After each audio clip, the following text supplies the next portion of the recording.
Welcome back to Exotic Car Play Place, everyone. Thanks for joining it again today. Just when you think manufacturers are right stretched to the thermal limits of a lot of their engines and their drivetrains, thought they couldn't produce engines with more efficiency and more output per liter, but Mercedes is just proving us all wrong. And it is a true game changer with what they've actually got accomplished for the new upcoming C-Class Mercedes Benz. So right behind me here, I have a current generation C300 Coupe. This is the 4MATIC, so it's all-wheel drive, and it actually is featured with a 4-cylinder single turbo engine that makes about 250 horsepower. Now, ironically, just a generation ago, a Mercedes like this, a C300, came with a 6-cylinder engine. Things have changed, and they've changed a lot in the last 10 years. So here we're going to talk about what the next generation has in store, and it's big, it's huge. Some enthusiasts aren't loving it, but those folks concerned about carbon footprints are definitely going to be impressed with what Mercedes has got planned for the new generation Mercedes C-Class. So the big news for the new C-Class isn't the fact that it has all the latest technology and electronics. There's other things going on. For example, they're talking about rear-wheel steering to assist with the vehicle's overall steering handling capabilities at low speed. But that's where things start getting interesting. So the current C-Class has a 4-cylinder turbo engine like this, 2-liter displacement, makes about 250 horsepower. Then there's a 6, and there is the AMG C63S, which is the 4-liter twin-turbo V8 that makes about 500 horsepower and about 516 pound-feet of torque. But this is where it gets interesting. The new generation coming out right now still carries a 2-liter 4-cylinder turbo engine, making approximately 250 horsepower, but no longer is the 6-cylinder available. So what's the big news about? Well, the current generation C-Class like this, you can get a 4-cylinder engine just like this, which makes about 250 horsepower, is also connected to an all-wheel drive system, which helps motivate all 4 wheels when the road conditions get slippery. And this actually replaces the previous generation 6-cylinder engine and makes as much power as the outgoing model. But there's also a 6-cylinder engine in the current generation, and there's also the AMG C63S V8 4-liter twin-turbo engine that makes 500 horsepower and about 516 pound-feet of torque.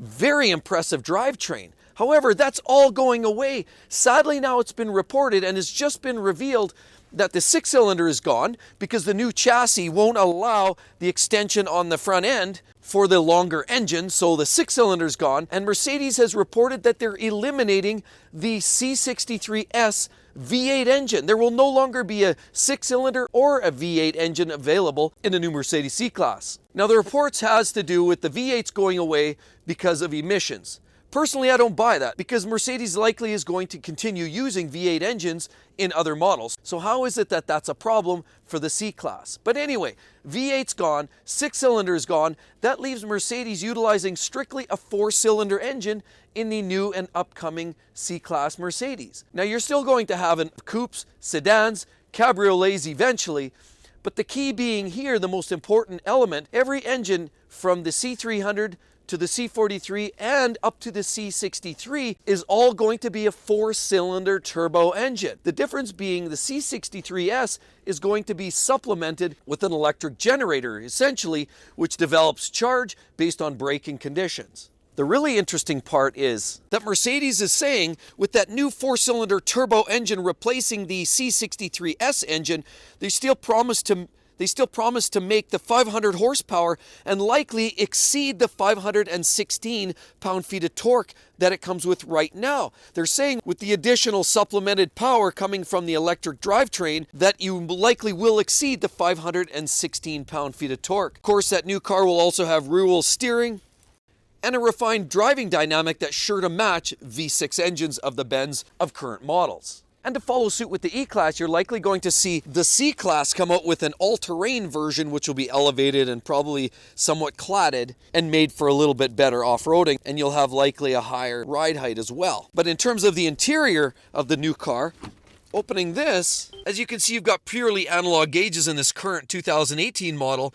I would expect in the new generation C-Class, all of that's going to change, and you're going to wind up with an interior that matches much more of the scaled down S-Class or even the E-Class. And of course, everything from the A-Class and the CLA now have digital displays. You're definitely going to see the revised interior on the new C-Class. So it's very unfortunate that Mercedes has elected to get rid of the twin-turbo V8 engine. I know a lot of enthusiasts, including myself, are going to scoff at that because it's not just about the performance, it's not just about the efficiency, it really is in fact about the sound and the effect that you get and the rumble and everything that comes with driving a V8 powered car. Suffice it to say, this is obviously the trend, and within 10 to 15 years, there are many mandates across the globe for manufacturers to essentially just be producing pure electric or hybrid versions of any one of their models. So unfortunately, this is almost an inevitability that this all is going to take place. So again, as always, if you enjoyed it, be sure to check out 2021's Best Cars of the Year. You're going to love it. Hope to see you guys real soon. Catch you then. Bye-bye.